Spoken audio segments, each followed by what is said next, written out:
nasindihan na ang bitya. Nalagay din sa pangalagang buhay ni nanay at ni Lola at namatay si Lolo Noy. Wala akong ibang dapat isihin dito kundi ang tatay ko. Mauupos na ang pasensya. Anong ginagawa mo rito? Ikaw ang dahilan kung bakit namatay si Lolo Noy. Hinihirang mo pamilya natin! Hoy! Huwag ka magmalinis, ha? Lahat na nangyayari dito sa bahay na to ay nang dahil sa'yo! Hindi ka talaga marunong tumanggap ang pagkakamali mo, no? Pinagtutulungan mo ako? Ano? Sige! Lalaman ka!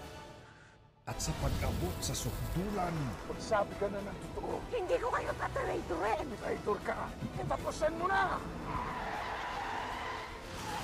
magpuputo ka na ang mga pagsisiwala. Wala ka lang laban, Ramon! Mag-isa ka na lang! Kahit isang batalyon ang iharap mo sa akin, di mo ako mapapabagsak! Kakamali mo, hindi mo ako tinapos. Noon pa! Di ba kita napatay? Nauna na asawa ko sa hukay! Tinuldokan ko ang buhay niya! Ginawa mo kay Monique! Pinatay ko siya! Wala naman siya po kami. Namatay po siya. Wali ka! Sino ang susunod na paglalamayan? Buburahin ko ang buong lahi ng mga Montenegro.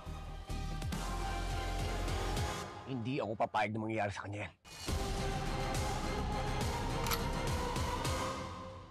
FPJ's Batang Quiapo.